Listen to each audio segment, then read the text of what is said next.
Welcome to the TANGO webinar, to the Digital Technologies Acting as a Gatekeeper to Information and Data Flows TANGO Horizon Project webinar. The purpose for today, the title of the webinar is TANGO Deep Dive on Privacy Preserving and Trust Management Technologies. My name is Babs Kajimalis. I'm a Senior Research Associate with the Lisbon Council, a policy NGO based in Brussels. Today, with a very active support from our partners from ECHO and Peter Köhler in particular, as well as the whole TANGO consortium, we will proceed with a 90 minutes presentation of the work that we have achieved and that we have implemented almost 3 last years. And we will provide to the participants with input, knowledge, information about our achievements, as well as the opportunity to interact with us and to share some questions as well as information and ideas. Before we proceed with the actual speakers and presentation, this is myself. And I would suggest to go very quickly through the rules that will guide us through today's webinar. So the webinar will be recorded, is already being recorded, to be honest, and it will be published on the TANGO YouTube channel.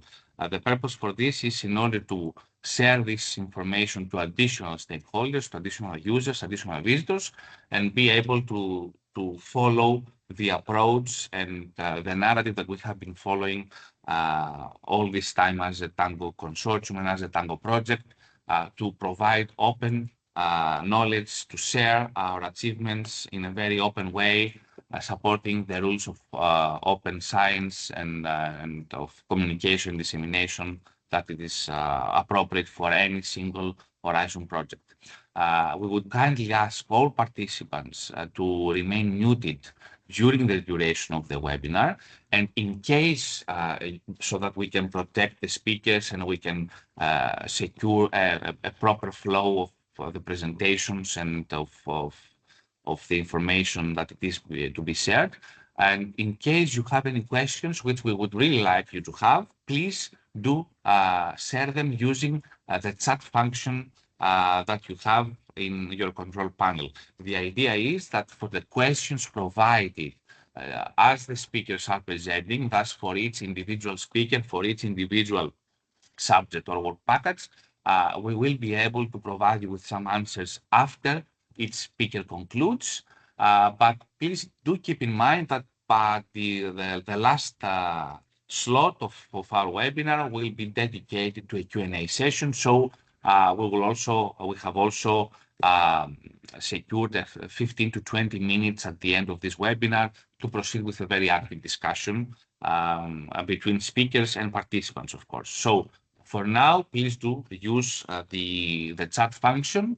And when we reach the Q&A session, then you can of course, raise your hand and we can provide you with the floor screen and microphone, of course, to state your very question at that particular moment. In the meantime, I would suggest to present with the overall agenda of today's webinar. We have a series of speakers who I would kindly ask to switch on their cameras so that you can also see them. The idea is that we will follow a very structured approach here, which is in line not only with the TANGO work packages, the way that the project has been structured, but also with a logical flow that the project has followed so far in order to properly achieve its initial objectives. I think that the proper way to proceed would be with our dear project coordinator, Thomas Pariente-Lopo. He's the TANGO coordinator and the Applied Artificial Intelligence team leader from the corresponding research and development office of Eviden. He will proceed by providing us the introduction to the project, the objectives, as well as what we are trying to achieve. And after that, as you can see here, we will go with Ilias Sirigos and the technical architecture of TANGO, the general overview of our technological work packages 3, and then with the different additional sections that we consider appropriate. So I suggest that for now, we can give directly the floor, screen, and mic to our dear coordinator so that he can provide with an introduction to our Horizon project Tango. So, dear Thomas, you do have the screen and floor. Thank you, Babis. Thank you for the introduction, and thank you all for connecting to this webinar. So I will give a very brief overview of the project of Tango from the point of view of knowing the partners, knowing the objectives, how Tango is framed into the core topic in which we were funded, and some extra information just as a background for the following presentations that you will see a deep dive in several technologies. So let me start with the first slide, which is about the project feature of the project.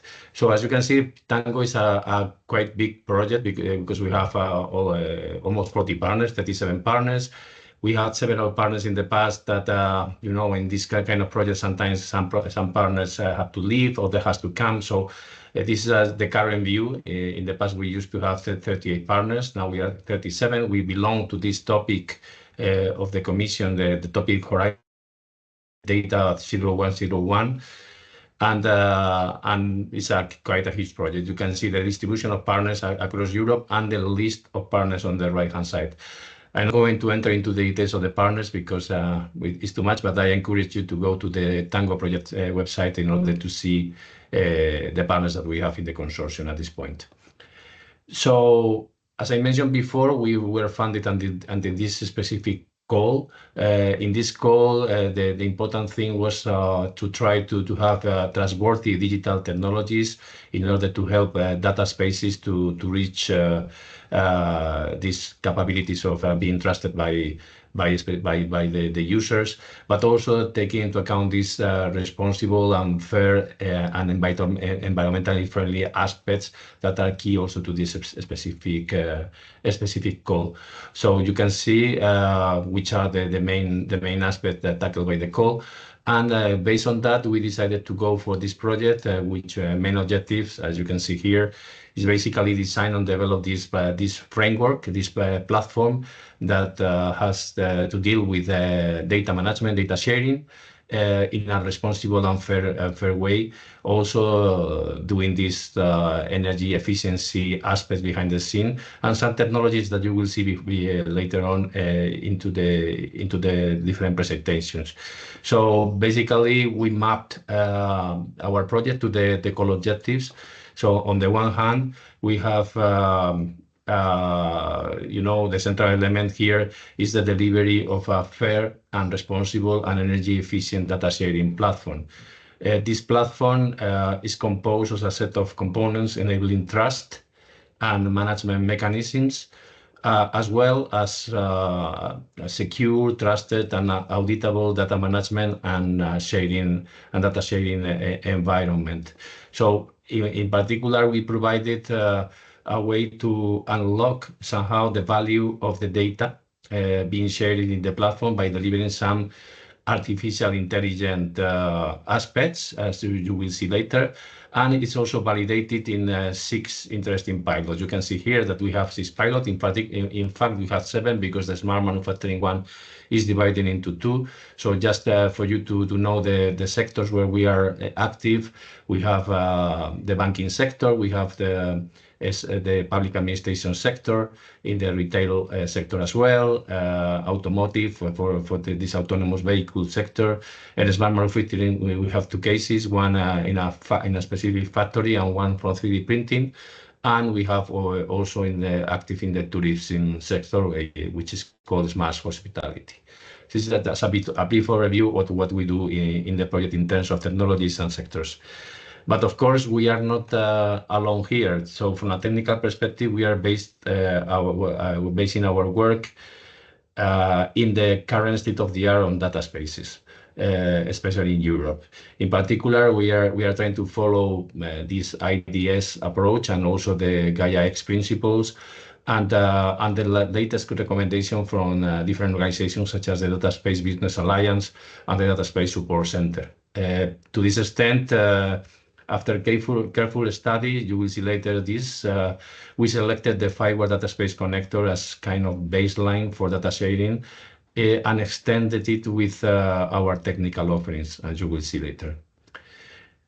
So basically, this led to the Tango framework architecture. You will see also in the presentation from Elias later on a big deep dive into the architecture, but basically, just for you to understand, the architecture is based on principle of security, trust, and interoperability.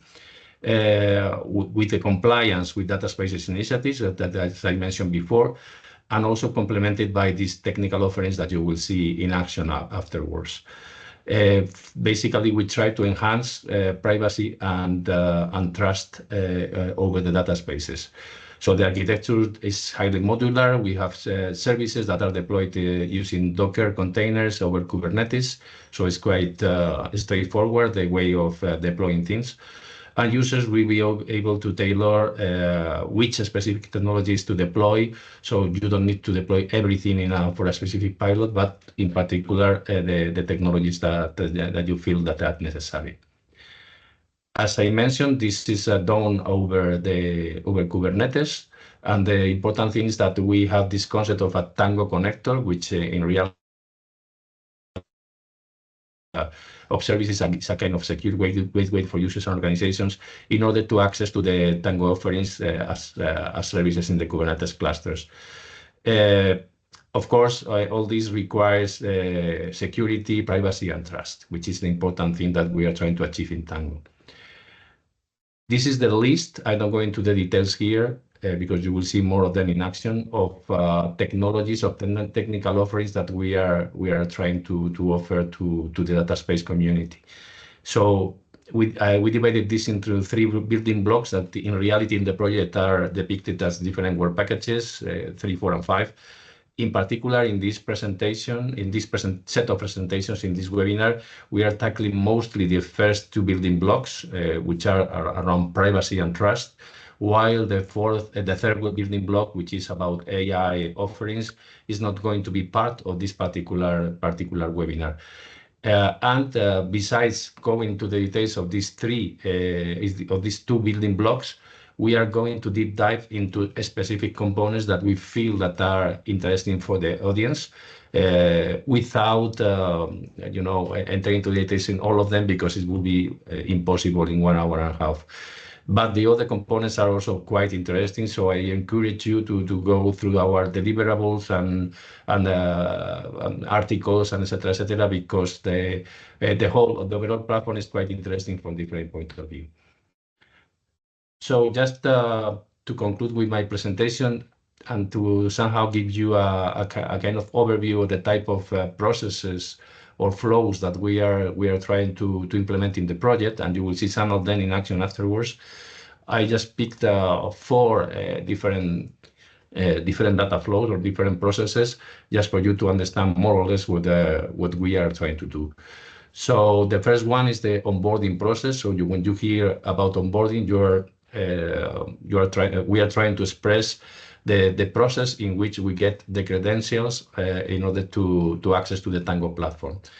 It's quite interesting that we are trying to do so using the latest technology, the state of the art in terms of accessing to the e-passport or to your passport and getting the credentials using this passport.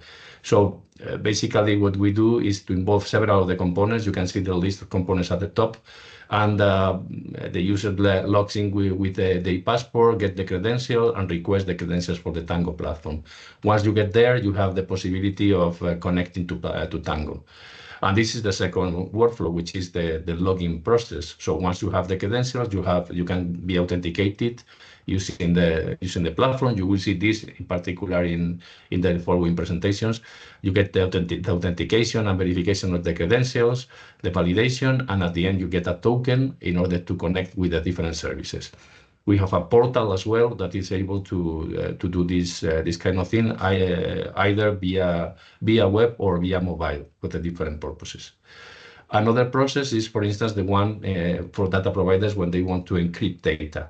So you will see also this in action later on. There's some explanations about the encryption, but basically you get some keys. You take the data. There are some components such as the AV toolkit, encryption component working behind the scenes, and at the end of the day, what you have is a data set that is encrypted.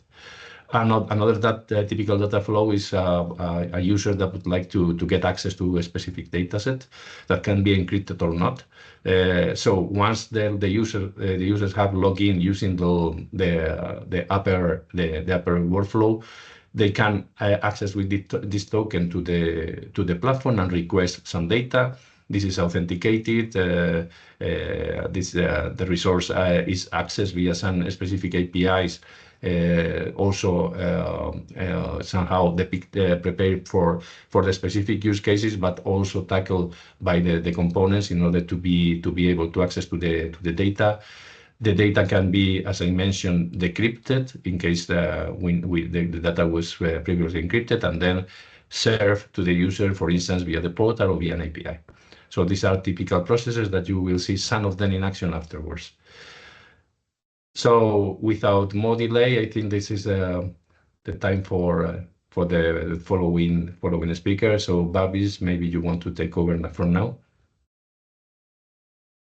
Thank you very much, Thomas. Indeed, and we will proceed by giving the floor. So kindly ask for our dear partner, Elias Irigos, senior researcher from the University of Thessaly, to be prepared and start sharing the screen. Before giving the actual floor screen and mic, just to point out that to thank also our dear coordinator for this presentation of the project and for all these months that he has been leading together with the other work package leaders, the consortium in the actual implementation, the successful implementation of the project activities, and to also state that as difficult as it was to proceed with this implementation so that we can successfully complete our promises and our KPIs, the very same difficulty we have today trying to present all these achievements and all this work in only 90 minutes. So please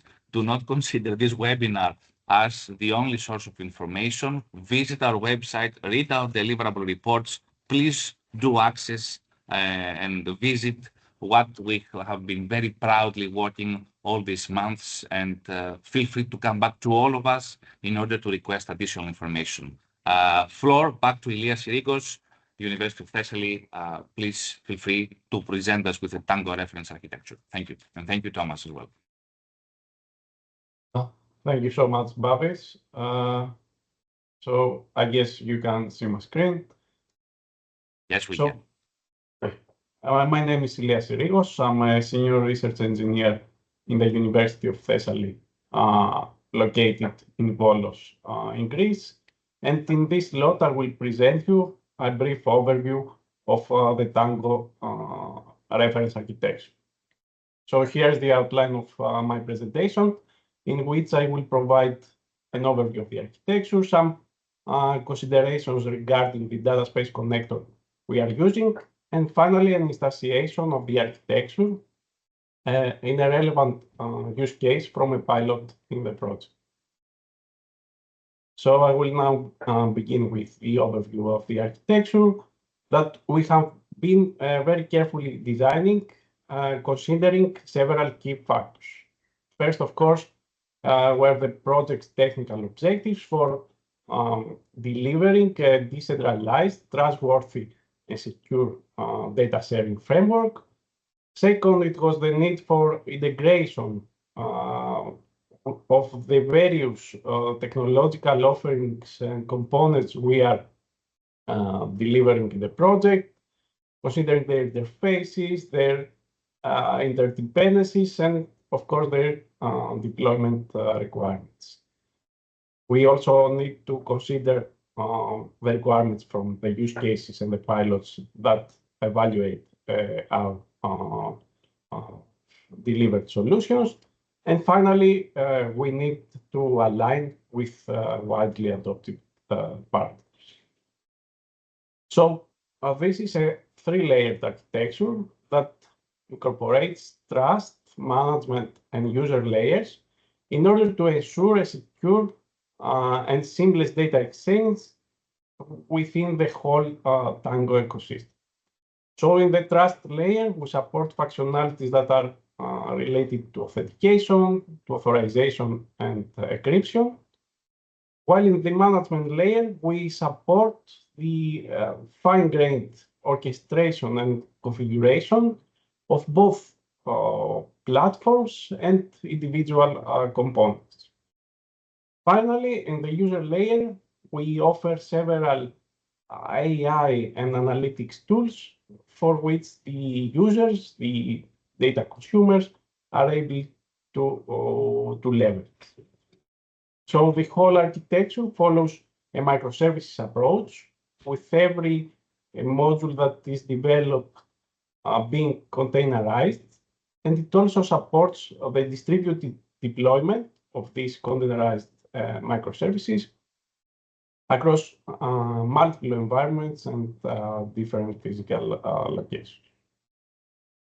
Furthermore, it aligns with both Gaia-X and IDSA principles in order to ensure the secure and sovereign data exchanges, but also for interoperability with potentially other ecosystems or other data spaces.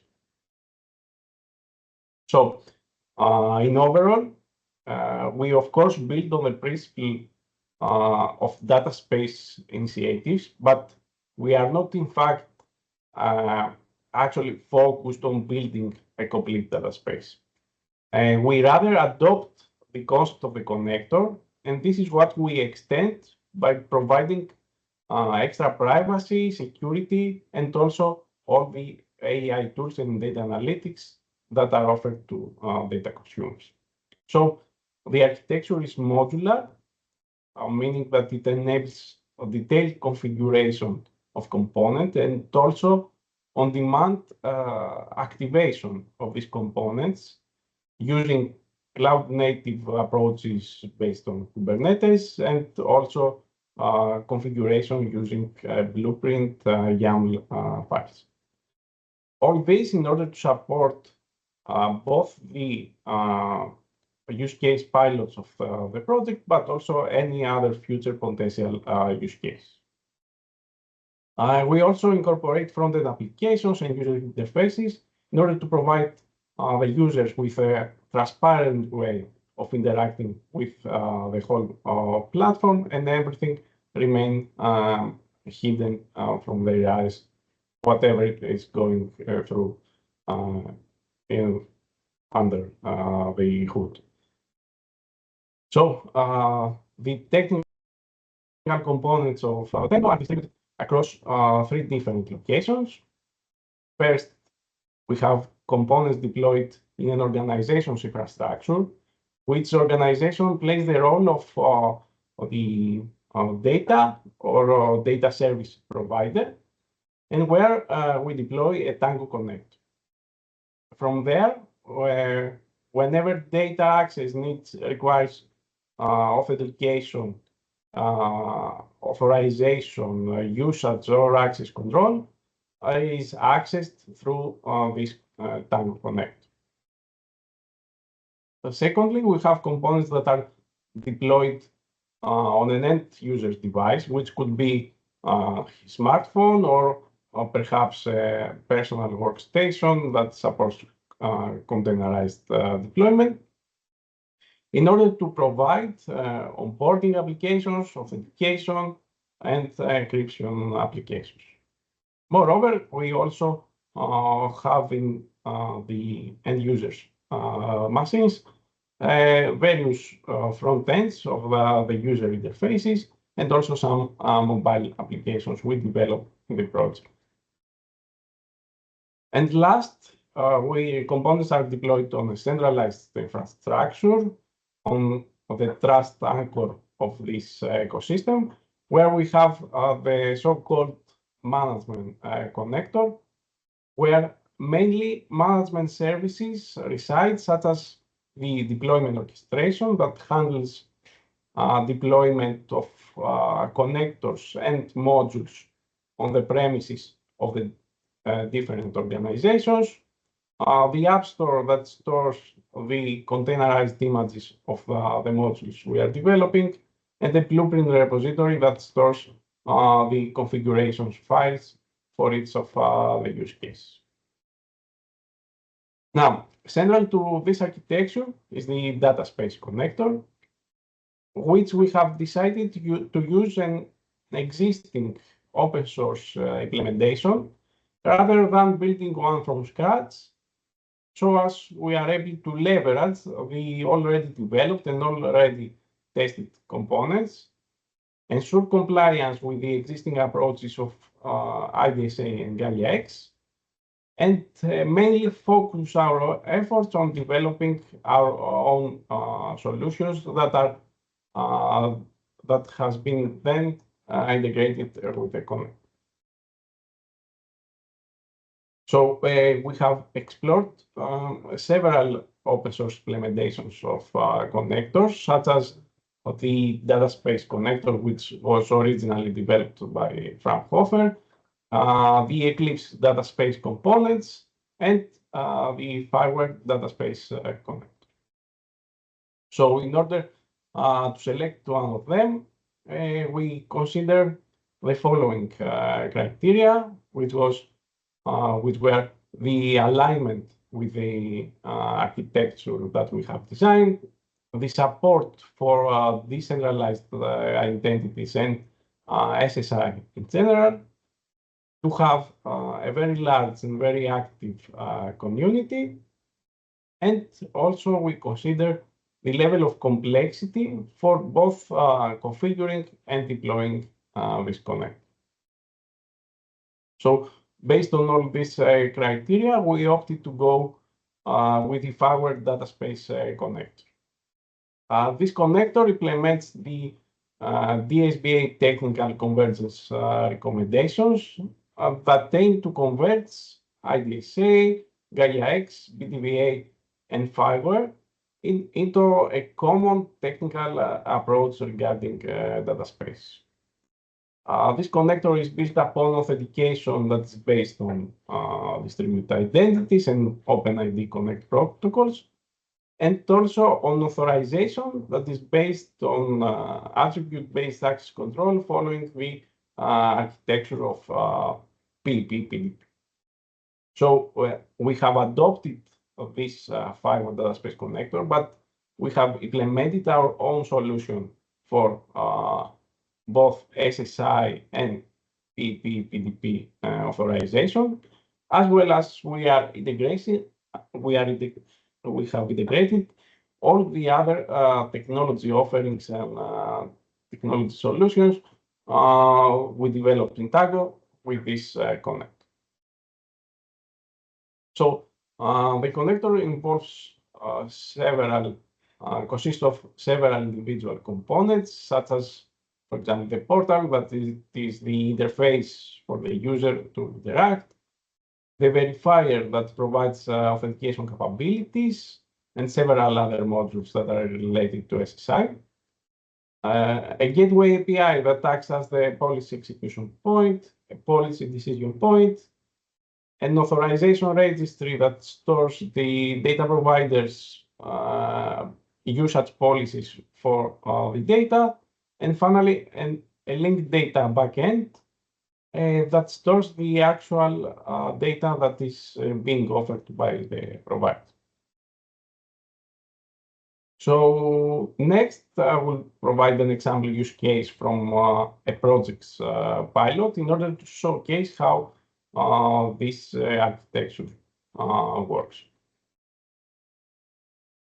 So this pilot is the smart manufacturing pilot of Flander Makes that is focused on the digital twin for quality assurance in 3D printing operations.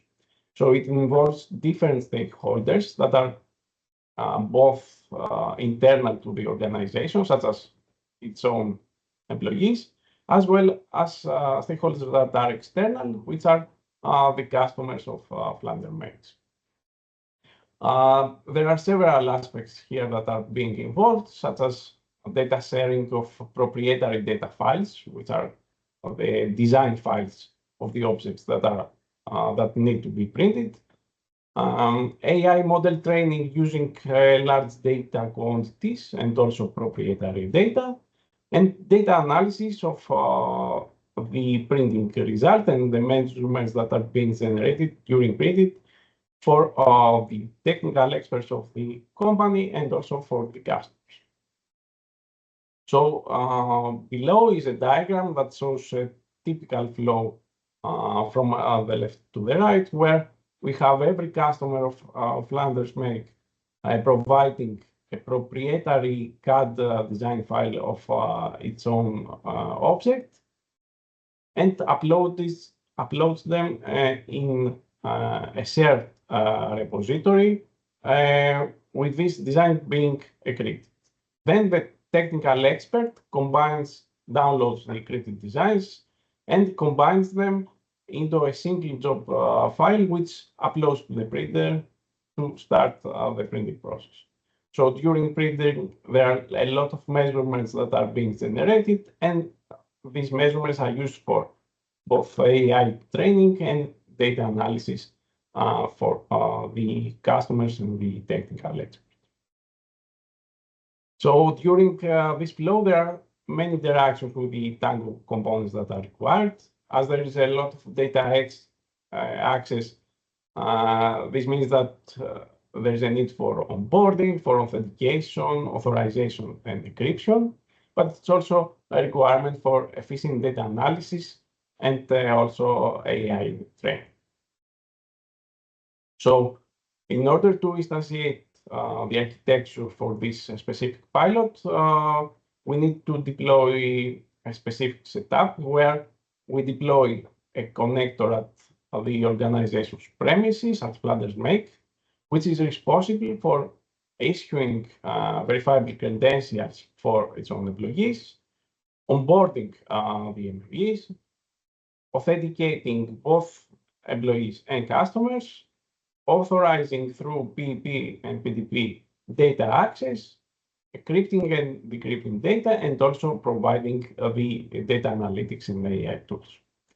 We also deploy a connector at the customer's organizations for issuing verifiable credential for its own employees, which are, of course, customers related to Flanders Make, and also onboarding them in the ecosystem. And then we have several modules that are deployed on the user's device for onboarding, the SSI wallet for used in the authentication process, and also encryption and decryption modules. And here we have a graphical demonstration of the workflow where the technical expert downloads the encrypted designs that have been uploaded to the shared database repository of Flanders Make. So the flow is that the expert first logins at the portal, and then using his SSI wallet, he exchanges verifiable credentials with the verifier and performs the whole SSI process. So on a successful completion of this process, he receives an access token, a JWT access token that corresponds to his, let's say, identity. He then requests the desired data, the encrypted design, by attaching the access token in his request. Then this request is being authorized by PEP and PDP, which decode his access token and map his role, if he is a customer or if he is an employee, with the pre-configured access policies of the data provider of Flanders Make. So when this is successful, the data is then downloaded locally to the machine of the technical expert and can then be decrypted by the decryptor module. So the whole decryption process that I do not delve into many details here is performed in a distributed fashion and involves the providers, the consumers, and also the management connect. So this concludes my presentation. Thank you for your attention, and I'm open for any questions that you might have. Thank you very, very, very much, Elias, for this presentation, for this very concrete presentation. As you pointed out, and it's already written in the chat, but it would be a good idea to remind this. After each presentation and during each presentation, all participants are more than welcome to share questions they might have. And the idea is that the speakers will try to provide you with the answers that you are writing in the chat right after they conclude with their presentations. So you can provide us with written questions right now or during each presentation in the chat. But at the end of the whole session, we will also have a Q&A session where we can also you can also switch on your microphone and we can be engaged into an active discussion. But please do feel free to share any questions you might have. The idea is to keep this as interesting and as interactive as possible. Now, I don't see any, so I will proceed with our very next speaker. Thank you very, very much, Elias. You have been quite on time. Congrats. We will proceed with the overview, distributed privacy preserving data management and storage, what we call as TANGO Work Package 3. For Work Package 3, we do have two presenters, but for the overall overview, we will proceed with Tan Xiao Yu, a PhD researcher from the Delft University of Technology. So, floor is yours. Feel free to share your screen and we can proceed. Thank you. Okay, thank you. Let me share my screen. Yes, so I guess everyone can see my screen now, right? Yes. Okay, perfect. Yes, we can. Thank you, everyone, and welcome to the general overview of the Work Package 3 Distributed Privacy Preserving Data Management and Storage. My name is Dazhuan Liu from Delft University of Technology. So in this presentation, I will have three subtopics: the scope and objectives, the architecture, and the brief introduction to each component. And then my colleague Natalia will dive deeply into the PDP and PEP component. Now let's start with the scope and the objectives. So the Work Package 3 mainly focus on the distributed privacy preserving data management and storage. And technically, we provide secure and confidential data storage and distribution to support the use case applications and other components within the TANGO platform. And in the legal perspective, we provide the legal guidance and the recommendations on the design of all the technical components in the work package. So we have multiple objectives in this work package, include to create a decentralized data sharing ecosystem using the blockchain technology, and to design and develop the dynamic configurable trustworthiness module to access the security context through the risk levels for data sharing and storing, to allow users to maintain the ownership throughout the whole life cycle of the data sharing process, and to protect data confidentiality and achieve the data traceability through the distributed encryption, decryption, and to expand the notation of confidentiality to non-personal data.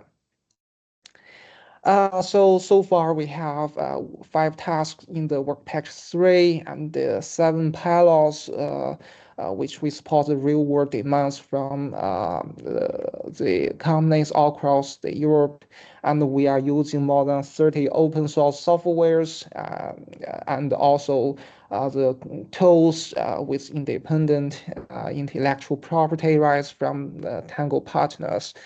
And so far, we have more than 6 papers funded by the TANGO project in Work Package 3 has been published or will publish very soon. Now let's move on to the architecture of Work Package 3. So here is the layered architecture, focusing on the distributed data management, storage, and sharing solutions.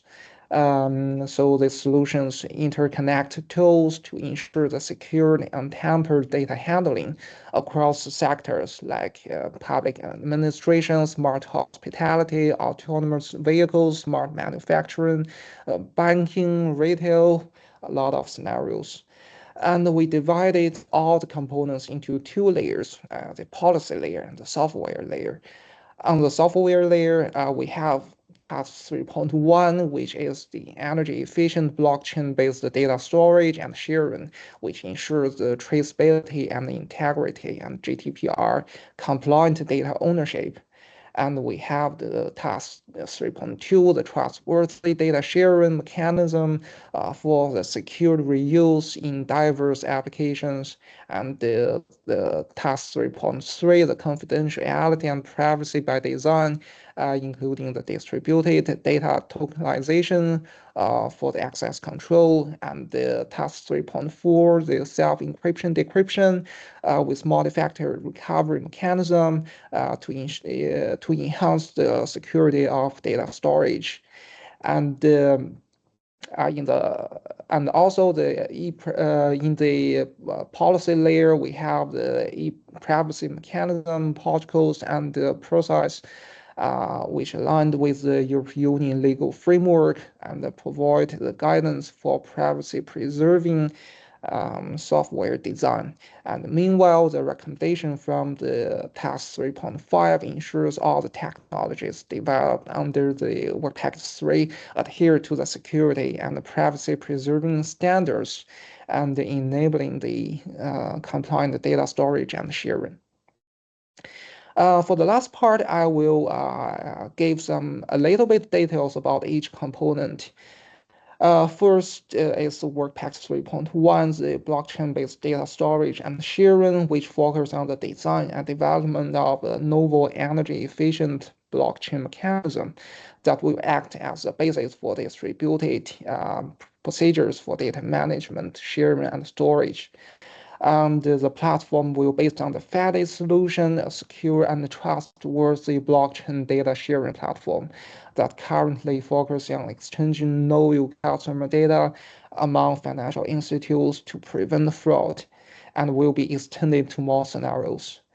And in Work Package 3.2 focus on incorporating the trustworthiness focused policies into the data sharing ecosystems and foster the participants' confidence in the trustworthy use of shared data and foster collaboration and maximizing the value derived from the shared information. There are 3 sub-modules. The TSM design and develop the trustworthiness scoring module that is tasked with assessing the trustworthiness of both data sharing partners, that is the consumer and provider. And the UPCV, the subtask is associated with the technique of ubiquitous personal context vectors that is incorporated into a distributed architecture where each user and the vendors have their own dedicated instance of user behavior exchange module, and the privacy risk score which establish a technical privacy risk evaluation for the data to be shared based on the simulated attacks and metrics rooted in information theory. And then the Work Package 3.3, the confidentiality and privacy by design, the core of secure data access in the distributed environment. The proposed solution enforces the access through 2 paraprocesses in the data space connector. The first is the XAML components, the PDP and PEP, and the verifiable confidentials with zero-knowledge proofs, which ensure the user consent and authentication. And the second is the CPABE, which which provides the encryption for the data access to the identity attributes, allowing only those authorized users to decrypt data and ensure the strict privacy and control. And the work package 3.4, the self-encryption and decryption technique, which transforms plain text into ciphertext and reverse the ciphertext to its original form through the decryption using a specific algorithm and the key. The cryptographic technique that we use to distribute a piece of sensitive information among a group of participants in such a way that only a specific subset of them can reconstruct the original secret. And meanwhile, the encryption algorithm makes use of the self-encryption technique, implementing the property of automatic key generation and the decentralized key management and transparency for the users. The last part is the recommendations for the secure and privacy preserving data storage and sharing. And this task aims to expand the notation of confidentiality of communication and broaden the scope of application of such a principle to all data exchanged and processed online. Moreover, this work package provides a holistic assessment of the technologies developed under work package 3 for both personal and non-personal data in order to guarantee the confidentiality and exploring all the different elements from the technologies included within the work package from a legal perspective. So that's all about the overview of work package 3.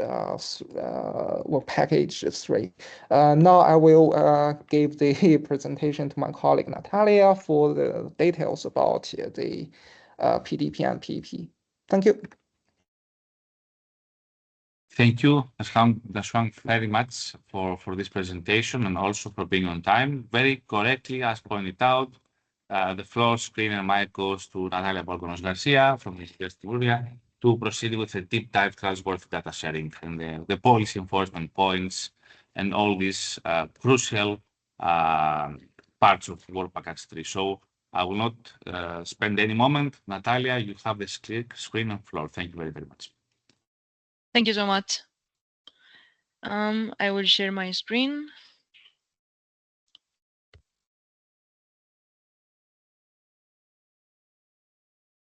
Okay.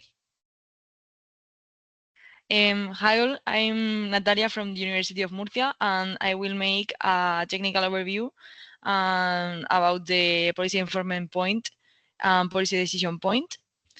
So I will start first explaining a bit about what is this component, what is its main purpose, and the purpose of this component is to make sure and verify that if a requester can meet some requirements to access a resource or a service to perform a particular action on that asset. So this is the component that applies some policies to ensure that the access that is being granted to the requester is proper or not. So along this presentation, I will describe some aspects of this component. I will start explaining a bit its functioning within the Tango architecture and how it interacts with other components of this architecture. Then we will make a deep dive on the component about its internal functioning and flows. Then the process that has been followed to develop this component, and finally some examples of use of the component and some use cases that have been performed to to show a bit how the component is working. So first, we've got the role of the component within the Tango architecture. So first, we've got a connector that is is a component that is in charge of manage the access control and the different data transfers. And this is an entity that deploys a provider and a consumer. So the BBPDB component fits and maintains a specific function inside this architecture. The flow that will be followed for using the component of the BBPDB in the architecture is the next one. So first, we've got a user that wants to request a resource or a service. So this user that is requested will authenticate via its SSI wallet using some verifiable credentials. Then this request is made to the provider connector to its SSI components, as we can see on the second step, and this will be for verifying the identity of the user that wants to request the asset. So then the provider connector asks the user to share some verifiable presentations that are based on its verifiable credentials that contain the identity information of that user requested to verify if it meets some policies and guidelines to access the assets. So the user gives the connector those verifiable presentation with the identity information, and when the provider connector has those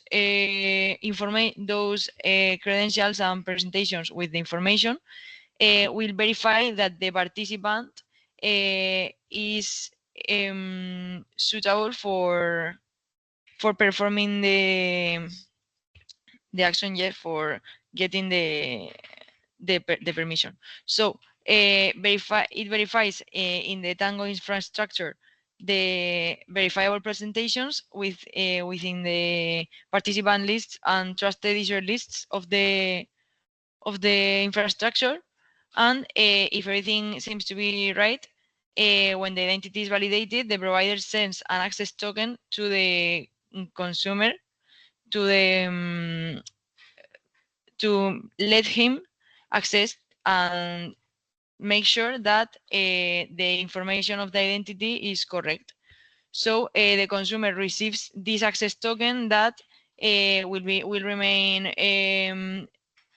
available for some time and contains the main identity information that verified and that is signed for a trusted authority.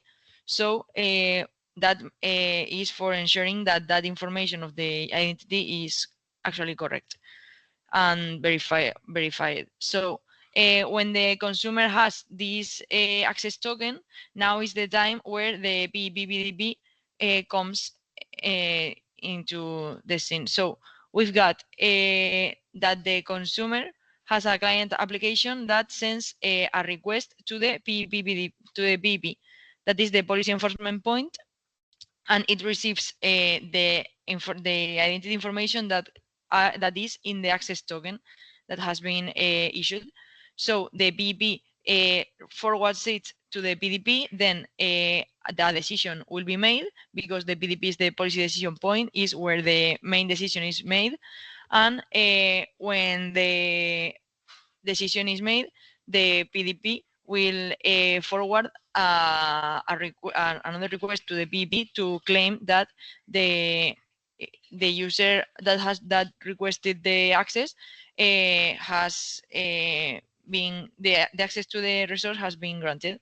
So now that we've got a bit of context about how the component interacts with other components, I will come to the next step, that is explain how that decision is made, and a bit more the internal functioning of these components. So as I said, the first request that the user makes has a request where we've got the access token that has been granted, that has been issued, sorry, and the PDP forwards it to the PDP. The PDP will make some other requests to use that information and use some policies that are associated with the request to the resource that the user wants to access, and will apply some policies that are associated to that resource.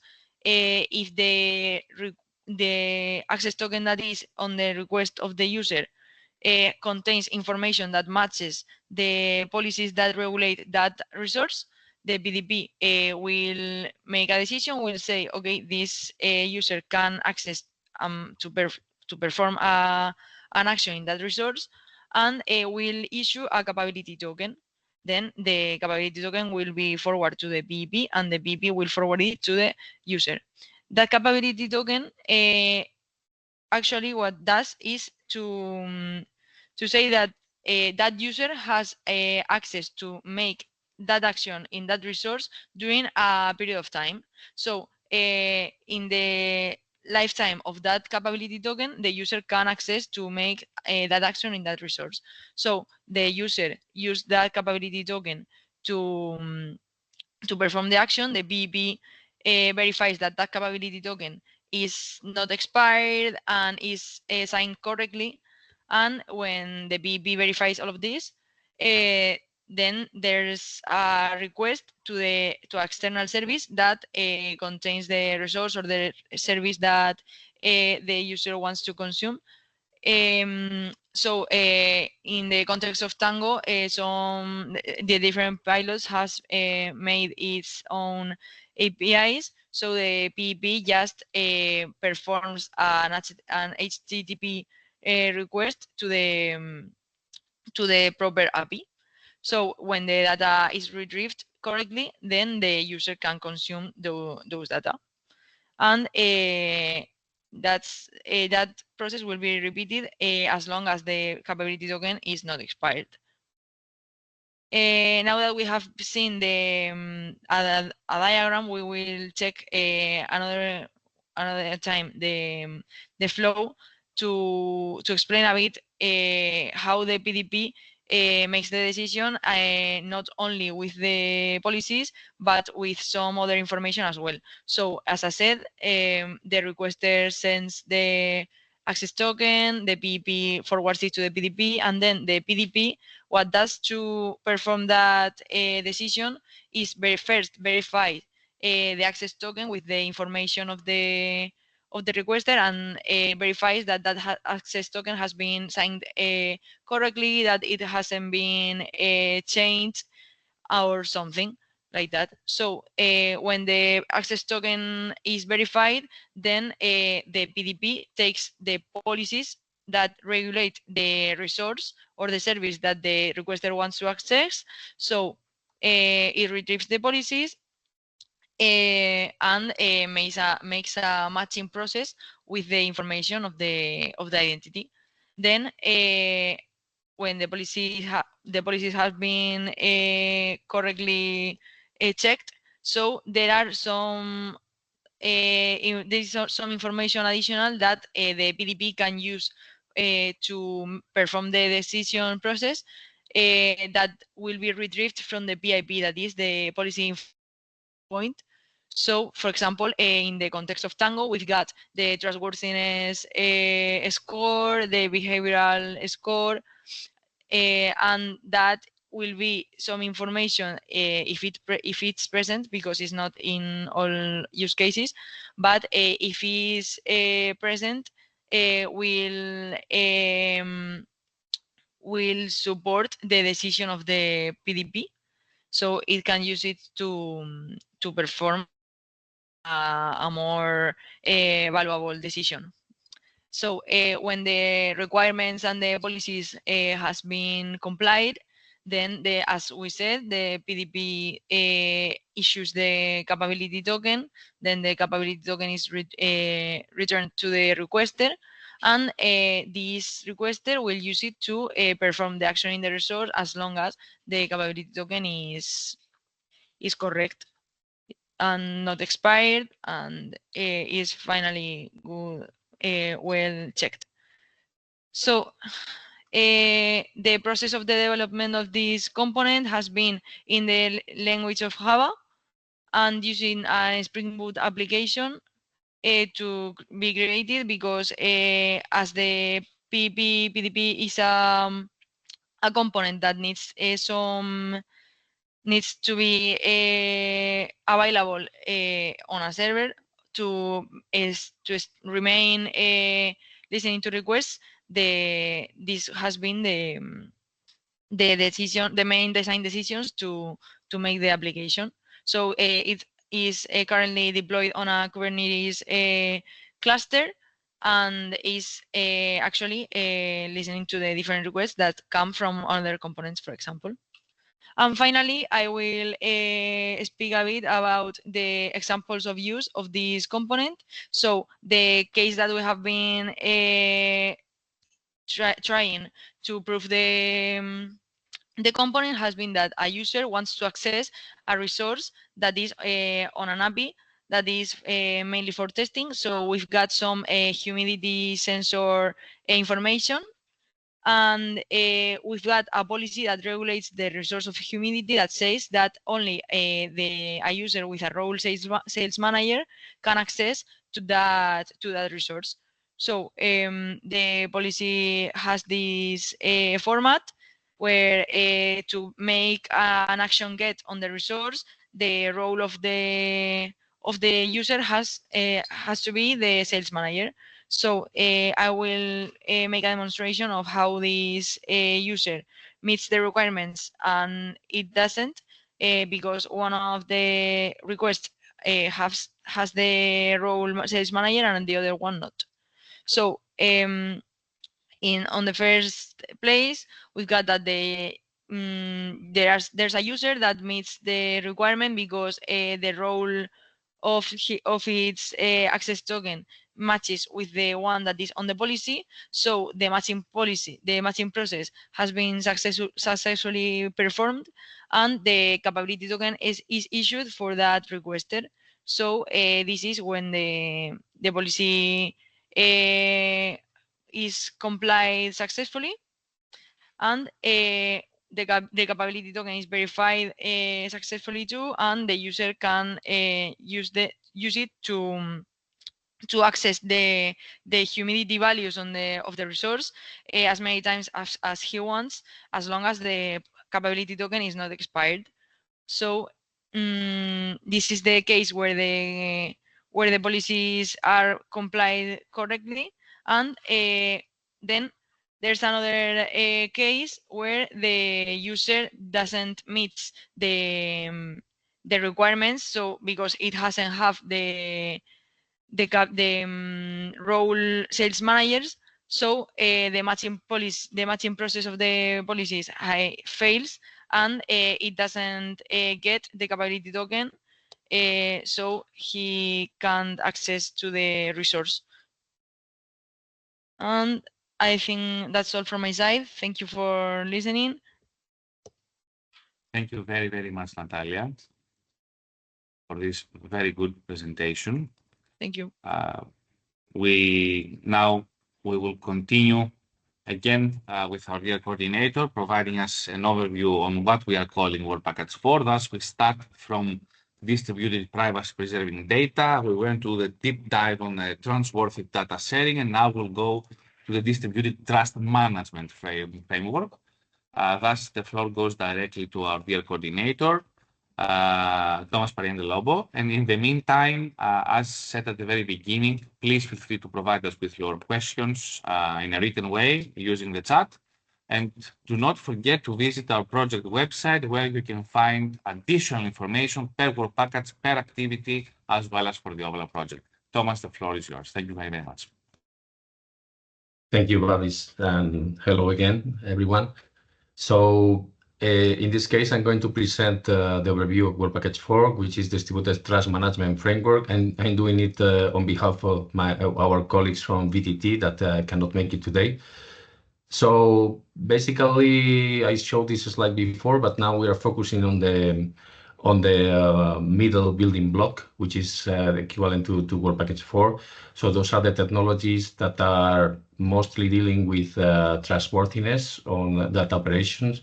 So I'm going to provide a very brief overview of those technologies, and then my colleagues will deep dive into some of these techniques. So basically, in a graphical way, as I mentioned before, it is crucial that access to the Tango platform services will be secure and trusted. So in the previous presentation from Work Package 3, we had a look at some of the tools and services that ensure privacy, although some of them also help to generate trust, such as, for instance, the policy component that we just heard from Natalia. So this trust layer encompasses services and functionalities that enable the secure and trustworthy exchange of data, and also the interaction between Tango participants and services. So for these purposes, we have, on the one hand, we are trying to complement trust to the FireWire data space connector that we mentioned in the previous presentation. That is the one that we selected and is compliant with the latest specifications and recommendations from the Data Space Business Alliance. So basically, we provide tools for seamless and user-friendly onboarding, which is offered via a smooth identification process. So this is the e-passport that is based on the DIAS regulation. And I should say that, as you can see at the bottom of the slide, that this is quite interesting because on the one hand, we are advancing some work that will be mainstream in Europe in the future, because you know that there is this directive in order to use the identity, the European identity with an European identity wallet. So within this component of e-passport and the self-sovereign identity that we have as a second set of components, we are aiming towards this. So this SSI, self-sovereign identity, enables this authentication of services and is handled by these credentials, in particular the e-passport credentials, and they are managing the credentials into a personal wallet, and this information will be valid in order to have the verifiable credentials for logging into the Tango platform. So those are the two initial components. That we have a couple of more components coming from different tasks. On the one hand, we have the advanced authentication mechanisms that are divided into two different components. One that is a method for providing continuous device authentication, and another one for continuous user authentication. Those two has been implemented and provide some behavioral authentication, enhanced authentication, as we will see in the next slide, both from the point of view of the devices and users. And also we have an extra tool that enables security of the services in Tango against side channel attacks. So this module implements countermeasures for hardening the compiler code used by the Tango services. So in a graphical way, you can see these components into the WP4 architecture. The first one, as I mentioned, is the seamless onboarding and the so-called SOUT component based on the e-passport app. You will hear more about this component into the following presentation, so I'm not going into details here. The second set of components are based on the trustworthiness coding. We have in Work Package 4 two components. The one that I mentioned about user behavioral authentication, which is a user authentication application that is using this behavioral biometric data in order to provide a continuous authentication based on the usage of the devices by the end user. And we have the device authentication component that is also an authentication process that is using the logs into the Android devices in order to analyze the usage patterns into the logs and offer an extended authentication mechanism.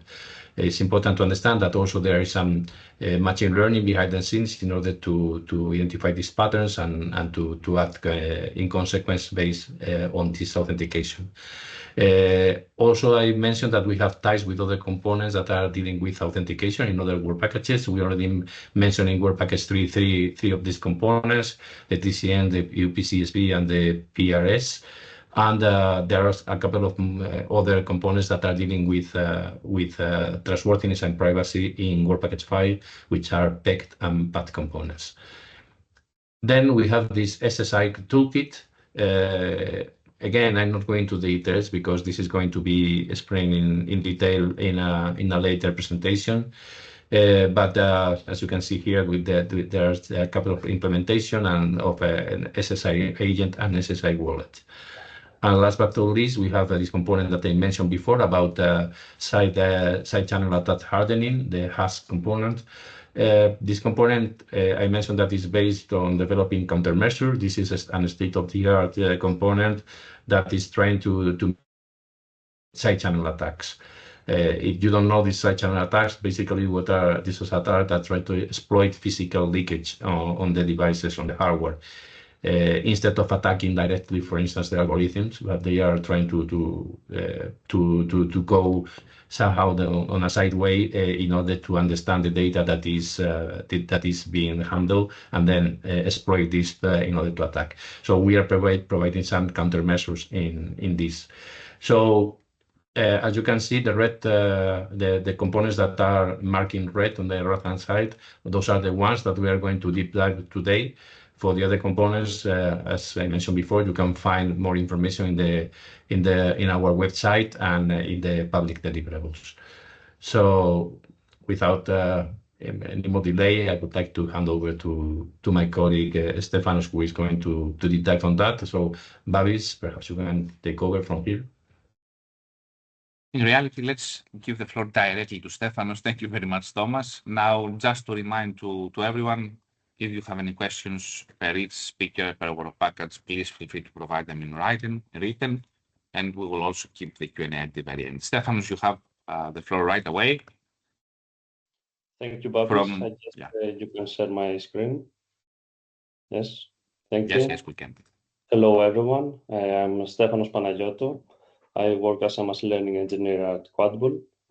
And today in my talk, I will present the SOUT component, which stands for Seamless Onboarding for Users and Devices.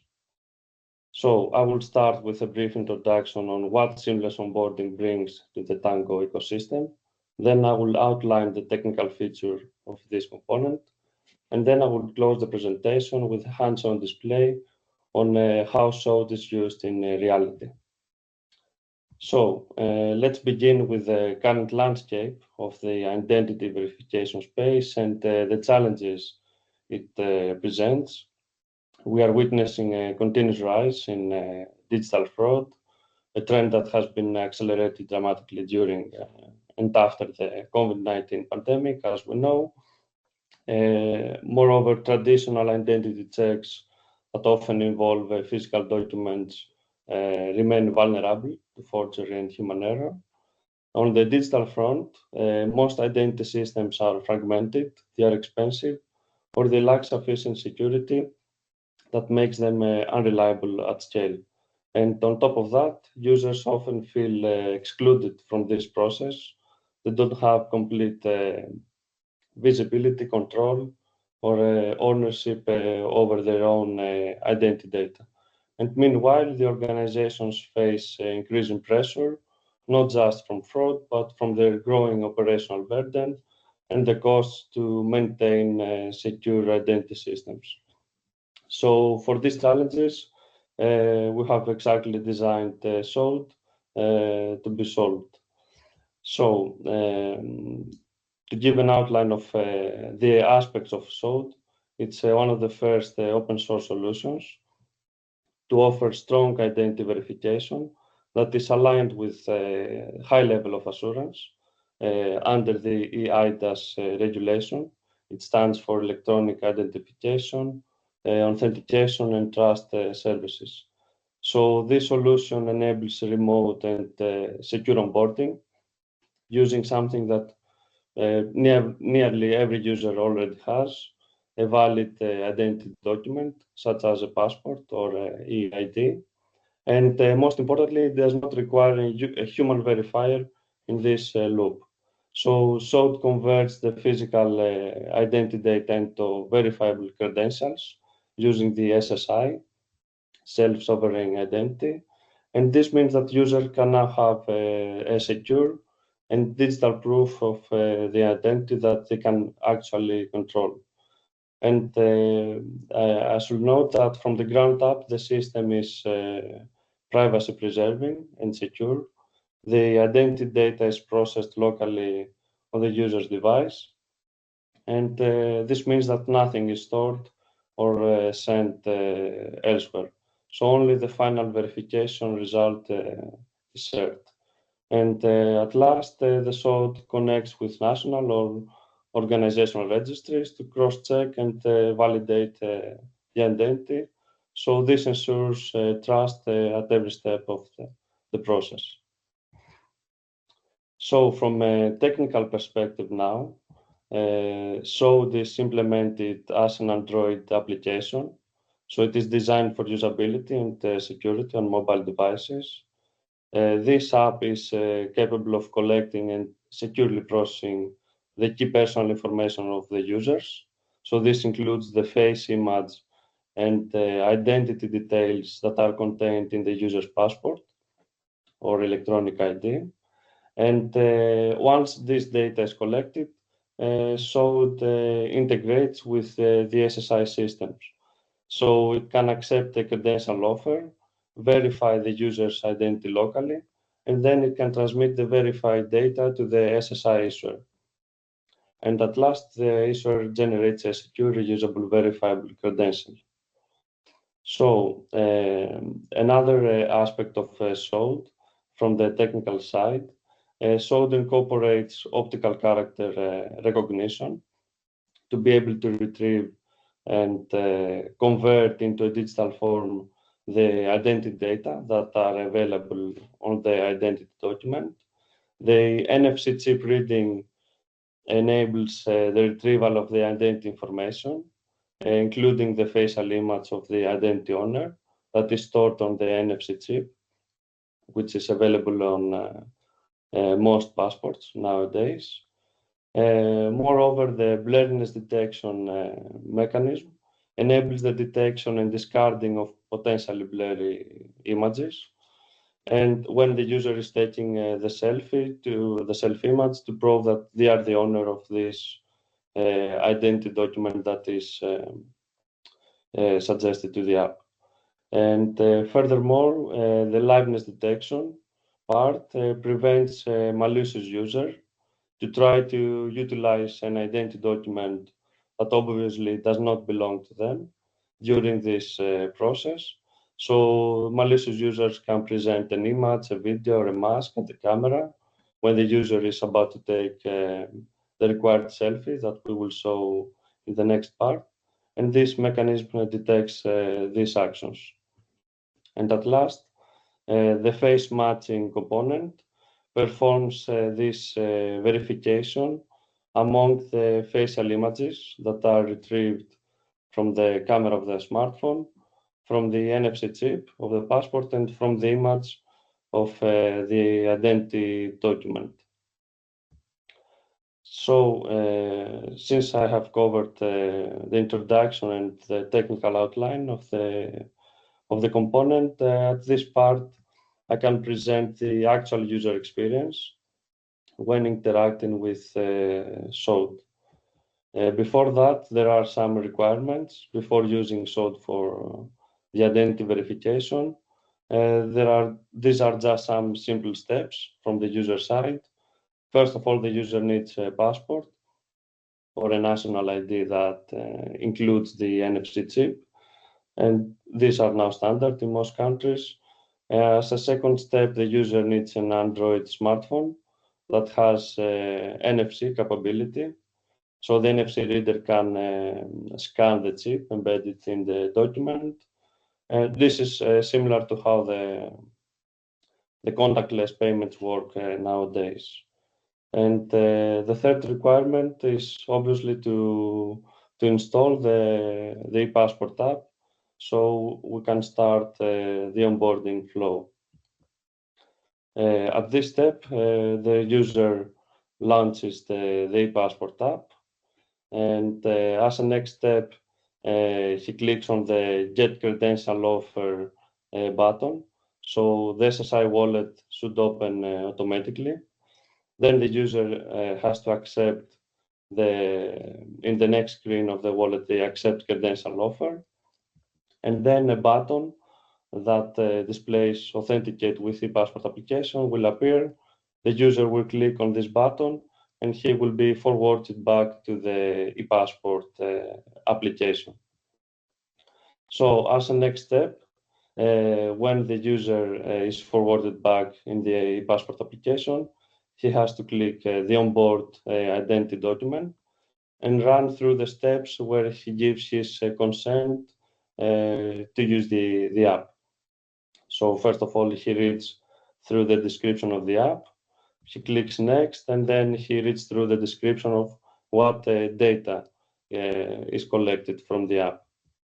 So moving on from this screen, the user has to choose the identity document that he will use. So in this demo, we'll use the passport. At the next step, he has to choose and select the country from which the identity document was issued. And now the next step, we are informed that we need to take a photo of the identity document. Obviously, some permissions need to be granted in the smartphone device to enable the camera. And at this point, we can take a photo of the identity document. We have to make sure that we are in a well-lit environment, try to center the document in the image, and the app will automatically capture the image once the passport is detected. So as a next step, we need to make sure that the image is not blurry, the information is visible. So we can either take a new picture or proceed with selecting that the photo is clear. And then on the next step, we have to place the device on the smartphone device on top of the passport, as shown in the right image. So we need also to make sure that the NFC reader is enabled in the device, and the NFC tag is on the back over. Once the NFC tag is accessed by the device in the app, the user will hear a short sound to confirm that the NFC reading is successful. And in the next step, the user can start the document scanning, and the machine readable zone from the passport is also retrieved to access the identity information. And then we can proceed to the selfie part. So in this part, a camera preview screen will be displayed, and will allow the user to take a selfie to cross-check, as previously mentioned, that the facial image of the person in the identity document matches with the actual image of the person. And when the image is taken, we can again make sure that the photo is clear, and if it's not, we can take a new picture.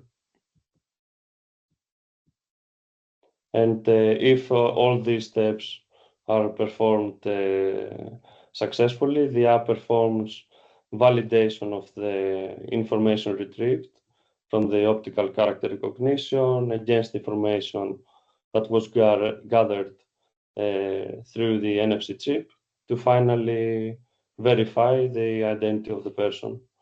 So in the final screen, if everything is successful, we showcase the facial image of the person and the information from the passport. So the last step is for the user to click the Submit to Issuer button. He then should be forwarded to the SSI wallet and click Accept. So then he will have received the passport verifiable credential. So this concludes my presentation. I want to thank you for your attention, and I'm pleased to take any questions. Thank you very, very much, Stefanos. It was very concrete, very on time, very detailed. You provide us all the different steps. I think that makes the lives of our participants and, of course, ourselves easier in order to understand the actual process. Feel free to write any questions. Actually, we will proceed with our very last speaker, Ross Little from Eviden, providing the presentation on deep dive of self-sovereign identity management components. We will also have the opportunity to check some recordings, some videos of the process, and after that we can proceed with the Q&A. So Ross, please feel free to proceed. Thank you. Thank you. Good morning, everyone. So I am Ross Little from Eviden, a technical project manager, and I'll go over the self-sovereign identity management that we do within Tango. Okay, so first of all, looking at the components, we have the SSI wallet, and we have a zero-knowledge proof version of it. Both of the wallets are built on Vault ID. They support the issuing, management, and presentation of the verifiable credentials. On the right-hand side, like you've seen in the last presentation, we have a view of the mobile version. So the SSI wallet adds support in this project for the mobile user interface, as well as the original web-based one from Vault ID. It's also added in EBSI conformance guidelines into work based on the OpenID for verifiable presentations and OpenID for verifiable credential issuance. The standard version supports the JWT supported with the ES256 crypto proof for in to work with the Fiber Data Space Connector, but also supports other proofs. The zero knowledge proof version is supported using LDP VCs. And yes, as I was saying, this is all integrated with the Fiber Data Space Connector. The latest VC verifier supports standard JWT verifiable credentials off the shelf. And we both agreed to support the two versions of DID key, so the standard drafted key, but also the DID key supported by EBSI. The modified VC verifier done within this project now supports the zero knowledge proof with the LDP VCs. So the next component that we support in Tango is the self-sovereign identity agent, acts as the issuer, and also the authorization server within the OAuth2 flow, and we have the zero knowledge proof version. So the SSI agent supports the issuing of JWTs with the ES256 crypto, as we said before, for the wallet also, amongst others, and the methods it supports off the shelf, the key, the web, GWK. The Zero Knowledge Proof SSI agent supports the LDPVCs with the Zero Knowledge Proof crypto, but also additionally supports some machine-to-machine issuing and presentation of credentials for the autonomous car pilot. Likewise, it's been implemented supporting the EPSI conformance guidelines, and for Tango, we support the issuing of e-passport, employee credentials, and customer credentials, as well as the machine-to-machine credentials. Okay, here's an example of the JOT verifiable credential. On the left, we see how the JOT is encased in a signed JOT with the signature appended on the end, and the algorithm at the beginning, and the payload in the middle. So here we have on the right the payload for an employee credential, and under the credential subject, you see that we have the role information that is used by the policy enforcement that was presented before to get access to different services or not. And we have more information about the employee. Here we have the example LDP BC. So it's formatted slightly differently. The crypto proof is included inside the credential here, as we see, with the proof value. But we also see the credential subject, as per the standard verifiable credential by W3C. Just to note that the Zero Knowledge Proof, then, when it's being presented with the implementation of the BLS signature that we see down the bottom left, is able to hide certain claims when it's being presented to the relying party. In this case, the database connector. Okay, well, as it is a deep dive, we'll go into the flow of the e-passport issue. So over here, we can't quite see it. Maybe you can, you can't, but the self-sovereign identity wallet, so the mobile app, and also the e-passport onboarding app, which we've seen presented by Stefanos in the previous presentation, both residing on the mobile, and the SSI agent acting as the issuer and authorization server with the cryptography. Okay, so it's quite an innovative flow because the issuer application is the e-passport app on the mobile. So we make use of deep links to invoke each other's applications. So starting the flow, the end user will open up the e-passport app, and they will click on to issue me with an EID credential. So that's to receive the offer. Gets this offer from the SSI agent, and then we have this is redirected back to the OpenID credential offer, which invokes the wallet on the mobile with this deep link. This will then look up the request with the URI inside the deep link to the agent. Gets a credential offer, and with this, the end user sees that they're not being offered an e-passport credential. Okay, it looks up the well-known information, and with the previous information given in the request object and the offer and the well-known information, it creates an authorization request to the backend agent. The agent responds to authenticate this user making use of their e-passport application. So here we have the ID token request to get ID information and authenticate the user with their e-passport data. The request also is double checked against this, it's a signed request, so it checks against the authorization agent. So then we go into the e-passport app. The user consents with their not to read the e-passport data, goes through all the flow, reading the NFC, does the live face verification against the e-passport image. So once that's all successful, it responds back with the ID token response with all the claims of the e-passport. This again is a redirect back towards the mobile wallet. So following the auth to code flow, it will request an access token, and with this access token, it will request to be issued with the credential, and the credential is received in the mobile wallet. Okay. Okay, so I'll go into a deep dive with the organization issuer flow also to get the employee credential. Yeah. Okay.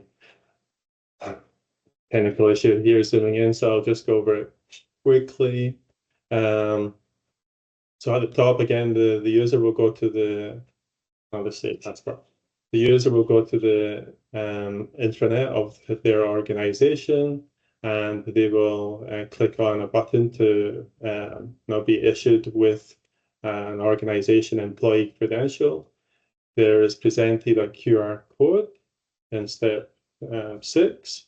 They scan the QR code, and then they say in their mobile wallet, yes, we accept to get the employee credential.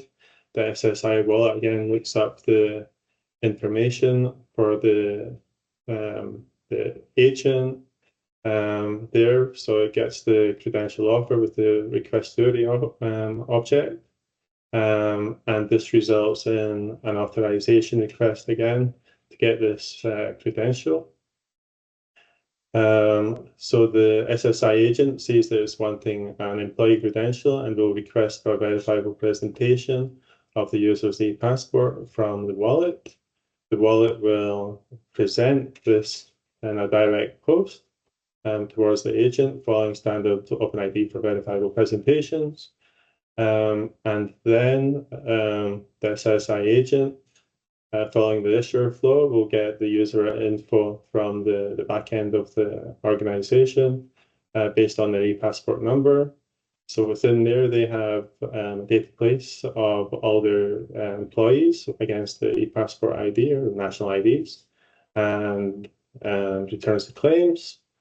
So the authorization agent will respond with the code flow again. So with the code, the wallet is able to get the access token, and with the access token, it will request the credential with the claims, authenticated claims previously received from the e-passport verifiable presentation. Okay. So finally, when we're authenticating, we're making use of the Fiber Database Connector VC verifier. So we have the front-end application, the actor is trying to access a service, a data service, and this has to authenticate. So here we see this presented next with a QR code with information received from the VC verifier. So in step 3, the wallet will scan that and present their employee credential that they're being asked for.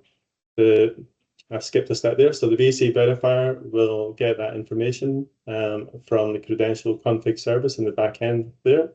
Basically, it's a map between the data service that they're trying to access and the credentials that are needed to access that.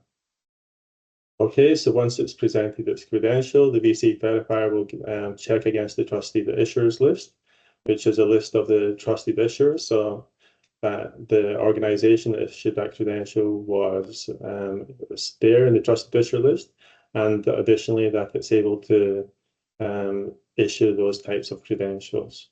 So once it's been fully verified, then it will return an access token in step 6, and then with step 6, the user can then proceed to, well, they've seen as they're authenticating, proceed to access the data over the authorization layer. With that, that ends the presentation here. So I will go on to the demonstrations.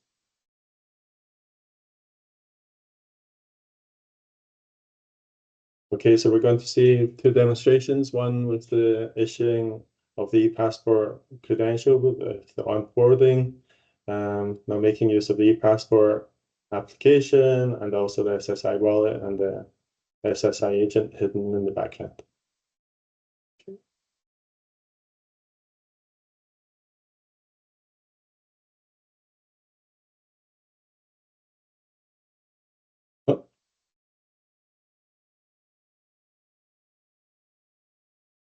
Okay, so it's all happening on the right-hand side. So this is the credential offer that was first on the e-passport application. Then it chose to authenticate. Okay,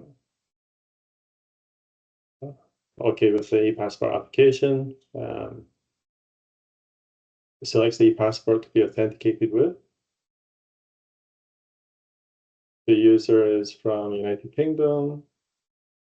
So now they're going to take an image of the e-passport to scan the machine readable zone on the passport. We have some privacy preserving smoke here, so you don't see my data.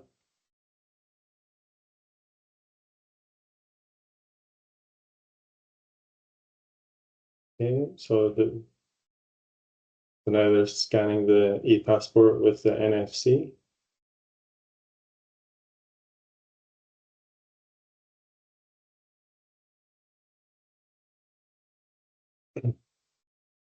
There's a live image being taken from the user, which is then checked against the e-passport. If it works, then it proceeds to submit to this year.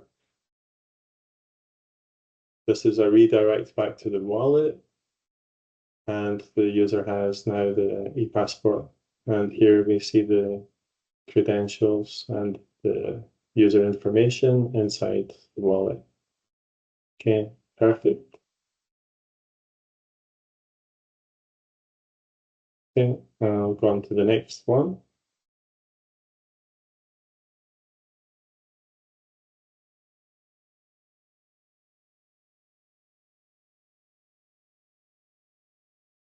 Okay, so now we're on the relying party organizations intranet, and the user includes their e-passport ID, and they're given they're recognized in a database of valid users. So then there's given a QR code with the offer that was obtained from the SSI agent. The wallet is now scanning it, and they have received the employee credentials. So it's a very quick way to get credentials for users from inside their organization's intranet. Okay, and that concludes the deep dive on the self-sovereign identity. Thank you very, very much, Ross, for the presentation, for the information, for the videos, providing us a better understanding of the steps in the process that are being followed. I think that this is also the end, in general, of the presentations. So now we are extremely happy to proceed with questions that we might have from the participants. I hope that you can see my screen. I'm sharing the window, but it is relevant to the questions. So that goes to all our participants. Any questions, please feel free to make them now. Any ideas, any remarks, you can simply raise your hand, and we will provide you with the relevant access in order to switch on your microphone and proceed with the question, if you do have any. Or obviously, you can always use the chat if you like. So that goes to our participants. I would also kindly ask all the presenters to switch on their cameras. Maybe this way we can make it easier for the participants to also do the very same and proceed with questions. We have been very concrete, and we were actually on time. But I think that we can have like 5 to 10 minutes to proceed with any potential questions. So now this goes to the participants in case we have any. Now, in case we do not have any, I am also very happy, because this means that we have been very clear that everything was presented in every single detail, and you have a very good understanding. The thing is that personally, I'm a political scientist, so when I started in the project, everything looked like the slide of Ross, the one that was for LDP VC. So green numbers, not being fully able to properly get the message, because it is a technical project. Tango is a very technical project. And what we have been trying to do these past months was to be able and bring these functionalities, these components, these technologies to the relevant stakeholders and the relevant communities. And in parallel, following the overall narrative approach and the logic of open science, open knowledge, and this is why we are having this webinar now, because we are approaching the final conclusion of the project. We have been very happy and proud for developing all the components and proceeding with all the project activities. So we believe that it is a very good opportunity to try and communicate and disseminate what we have achieved so far. And this is why we did this webinar, to communicate this information, disseminate this information to you. And this is also why we are going to upload this webinar to our YouTube channel, so that additional users, additional visitors can actually access it. I think that we, at least since I do not really see any questions, despite the fact that we have a very good participation of participants and third-party participants, I have to also thank you for this. I think that we do need to make a question which will not be a very technological one, at least from my side. I'm a political scientist, this is the background. So that goes to all presenters, and maybe this is also an opportunity for the participants to raise their own questions. What can we say that is the added value, the absolute final added value of the Tango project? What does it do differently, and what benefits you as developers and project partners have seen from using these developed tools? I will not make this difficult. I will go presenter by presenter, thus starting from Elias. Added value of Tango, benefits of developed tools, and how do you see the vision behind what we call Tango platform for real world, dealing with real world challenges? A simple message. I mean, we don't want anything technical, something that we can understand. Yes, thank you, Babis, for your question. The added value is let's say, plethora of tools for trustworthiness, for security, for establishing sovereignty, so that the data providers are in control of their data, how they are sharing, in which terms, who is accessing this data. And besides that, all the tools that come along in this project are modular, can be activated on demand. There is no a monolithic platform that someone has to install in order to cover their needs, but they can select the modules that suit better to their use cases, to their specific requirements, and benefit from them in an easy and easy deployable manner. Thank you very much. And I know that this is probably the most difficult question. I mean, the simplest questions, the more philosophical ones, are the most difficult, especially for work packages that have to do with development or with technologies. And that also, this added value, I mean, this thing is also what makes it easy to exploit, or at least provide some additional opportunities for exploitation at the end of the day, because as you said, individual components could be used, could be upgraded, upscaled and used for third party or for future platforms as well. Thank you very much. Same question goes back to Work Package 3. Anyone who likes, Natalia, Danshao, whatever, whoever prefers, just your understanding, at least as Work Package 3. Thank you, Manos.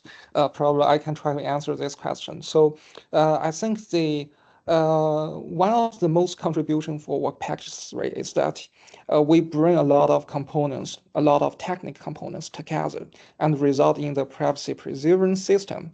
The system is in somehow demonstrate a new paradigm of showcase how to manipulate data, how to do the authentication for users, how to construct a new system to achieve the privacy preserving goals while still make it easy for the user to process the data. And moreover, I think such a system we bring up a lot of components together and result in the new system. And all the components, probably some concepts from some components are not new, are very commonly used. But when we bring everything together into a system, the functionality provided by this complex system makes all the information processing steps very cohesive and in such a way that when the user process data, everything is safe. Yes, so, and moreover, the system is in somehow extendable. Although we demonstrate the functionality of our system to a particular use cases involved in Tango project, but our system, our package 3 functionalities are very extendable and very general to more scenarios beyond the Tango use case. Which means in the future, the system can be applied to very broad, comprehensive applications, more companies, more, I would say the system can deal with more challenges in the future. So that's the added value of the work package 3. Thank you so much. So in a way, the European community, the scientific community has not seen the full results of Tango, meaning they will see us again. The technologies, the knowledge developed will be used in the future for not only other projects, but for other projects in general, not only EU-funded ones. Great. Thank you. And this is very, very positive, to be honest. Work package 4, we have too many people starting from the project coordinator, the technical coordinator, as well as the actual developer. So I will go the opposite way, from Ross to Stefanos, and then to Thomas, just to wrap up the session. I hope in the meantime we will have some additional questions from the participants. Otherwise, I think that we can conclude. So from Ross to Stefanos, from Stefanos to Thomas, please, your personal opinion. Okay, thanks very much. I think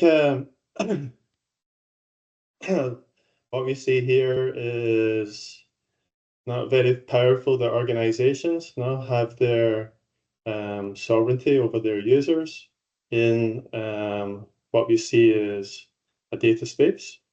And we're proving the connectivity and the need to follow the open standard approach provided by the DSP technical convergence document, where the organizations are able to onboard their own users, assign them their credentials, and then when the organization wants to be part of a data sharing community on data spaces, then they're able to do so in an open standard approach following the self-sovereign identity specifications.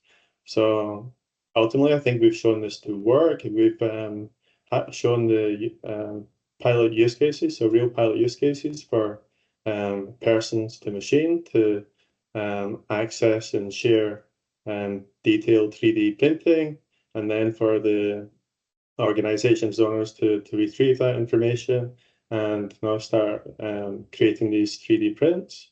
With the machine-to-machine autonomous cars as well, we see how we really need to have an approach where we support both person-to-machine and machine-to-machine access to data spaces. Okay, so I think this is something that is state of the art and is to be exploited more. Thank you. Thank you very much, Ross. Stefanos? Yes, thank you, Babis. So, yes, I think overall, what is the added value of the Tango project? So, it has developed a variety of tools, components that provides the users, like the citizens, but also public authorities or any organization to have this secure and transparent data management that can be trusted. So these entities can have the control and ownership of the data and the traceability of the shared data. So overall, I think this gives a good user experience after all. So it is intuitive, it is also robust, this variety of solutions. So overall, they support, they enhance the whole, let's say, chain of identity verification, data ownership, and overall data management across sectors. Thank you. Thank you very much, Stefanos, which is actually one of the objectives. I mean, privacy and being able to properly deal with data and data sets. I think that I have to give the floor now to our dear project coordinator.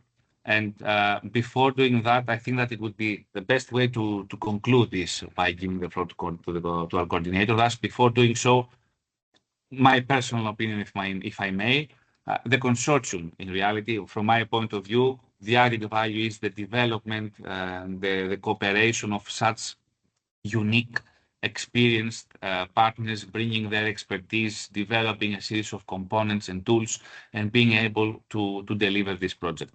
And we are extremely happy to be able, as Lisbon Council, as Babis, with the active support of all the work package leaders, you, as well as the project by the external participants, to proceed with the presentations of this presentation and the overall presentations that we have delivered so far in order to properly communicate and disseminate the project activities.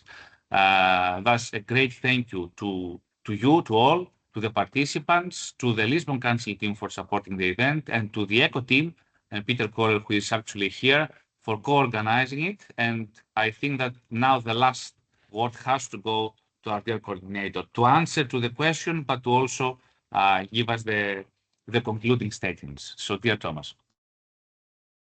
Yeah, thank you, Babis, for your work. Okay, the bad thing about being the last is that there's not much to say, to be honest, because you all already mentioned most of the added value of the project. So I would like to take another angle in this case. So I remember one sentence for a famous football coach that said, never look at the ball. So basically, you should look at the context rather than looking at the specific aspects. So I think this is important not only for this project, but I think we managed to do so in this project because, in a sense, you have seen that we develop a set of technologies very specific about privacy, trustworthiness, etc., related to data spaces. But the context here is basically that in Europe, we are trying to build this European data spaces, this way of data changing between different organizations, or among different partners, different let's say realities, even in the same domain or in different domains. And in Tango, what we are trying to achieve is basically showcasing that this is possible in a specific pilots that can be completely different ones in the future. So, but we selected, in fact, different sectors in order to showcase that instead of delivering something that could be used only in a specific sector. And you have seen, for instance, examples of use cases where people from an organization are sending some 3D printings to another organization. They are sharing this data, and this is for a very specific business. So we are not talking here about data changing in a very hypothetical way, but a very specific one. And this can be applied to many other cases. And I think this is what we need in Europe, to find examples on how to do so, because in some cases in the data space domain, what we lack is these specific examples that can be somehow something to copy or something to build upon that. Because in many cases, when I talk to other people, they don't know exactly how to apply data spaces to specific businesses. And I think this is what we need, because at the end of the day, it's not only about data changing among, let's say, very large organizations, but perhaps also for small SMEs and other organizations that would like to take advantage of different aspects of exchanging data or managing data from different stakeholders, how to do so in a better way. And in Tango, we are trying to put this our sun grain, I would say, which is small technical advancements that can help on that purpose over some standards that are based in Europe, such as the compliance with the DSBA guidelines, IDSA, Gaia-X, etc., etc. So we are trying to build upon these giants, I would say, and giving some specific technical aspects to them. So that will be my last words. Besides that I'm very proud of being a coordinator of this project, because I believe that everyone in the project did their best in order to come up with these solutions. It's not always easy, because the integration of all of these technologies is not easy. And also the integration for specificities of some use cases is even more difficult, as you can imagine. But we managed to do so. We are now in the process of evaluating this with the different pilots that we have in the project. And so far, I would say that everything goes well. So thank you to all the participants, not only in this webinar, but in the project because of that. So thank you. And that will be it. Thank you, Thomas, for leading the way. Thank you all. Thank you to all speakers for providing us with this information, your time, and presenting the achievements. Thank you to the participants for finding the time and listening to us. And I think that we can call it a webinar. Thank you all. Have a great rest of the day. You will find the recording uploaded on our YouTube channel. We are uploading everything on our project website as well, so you can find additional information per work package, per activity, per component there. And we will continue to do like this until the very end of the project, as well as even after the project is being completed. You will continue to receive information about our results and our activities. Thank you all. Have a great day. I hope you had also a very nice time here, and you have accessed, at least very briefly, the part of our work and our life for the last 36 months. Thank you all. Thank you very much.